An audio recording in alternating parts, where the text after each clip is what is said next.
For Friday, April 15th, 2016, I'm David Jackson. An emergency financial aid amendment that could have benefited Flint was taken out of the Senate energy bill yesterday.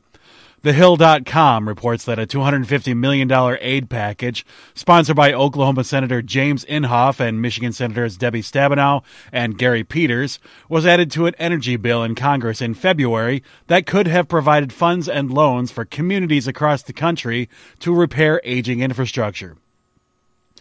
Utah Senator Mike Lee was allegedly the singular person responsible for getting the amendment removed, after holding up passage of the overall energy bill in objection to how the money was being appropriated. However, according to the New York Times, Senator Stabenow and an apparent handful of other senators had their own holds on the bill that were released yesterday in order for the bill to move forward. Senator Stabenow decried Senator Lee's action, saying that it is totally unacceptable that Senator Lee continues to block a vote to address the infrastructure problems of Flint and communities across the nation. Stabenow added that she will not give up until this gets by whatever legislative vehicle it takes, referring to a financial aid package for Flint. Senator Lee released a statement yesterday saying that what happened in Flint is a man-made disaster, adding that Congress has special mechanisms for emergency spending when it is needed, but to date, neither Governor Snyder nor either Michigan senators have asked Congress for this aid.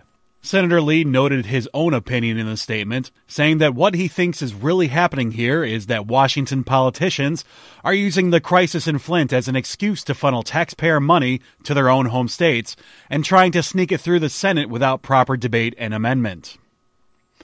The senator also expressed concern that the state of Michigan hasn't committed to spend more of its own money to address the crisis.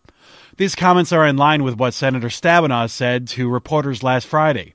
According to Michigan Public Radio, the senator said that if the state were to step up and start fixing the pipes with their own funds, directly referencing the state's budget surplus and the so-called Michigan Rainy Day Fund, it would help the Senate be able to push the amendment through.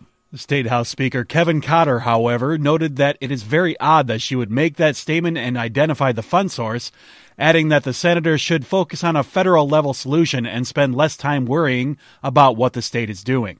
To date, Cotter notes, the state has already allocated $70 million for Flint, and state officials say that additional funds for Flint must go through the normal budget process, which normally takes months. And according to Senator Stabenow, Republican leaders allegedly promised to allow a vote on the Senate floor on Flint aid at some point in the future, apparently in response to releasing her hold on the energy bill. UAW Local 599, once the largest local in the world, is merging with another local at the same plant, according to union officials. Dominic Adams on MLive.com reports that about 450 active workers represented by 599 will be absorbed by UAW Local 659. According to Flint Journal files, membership peaked in the 1960s when 28,000 Buick workers were represented by Local 599. Steve Gruner, vice president of 659, said that they don't have a lot of information outside of the fact that they will be gaining about 450 employees, adding that he does not know why the merger is taking place, only suggesting that management was pushing for it. According to the UAW website, there are more than 9,000 Local 599 retirees, but Gruner says that he does not know who will be servicing these retirees.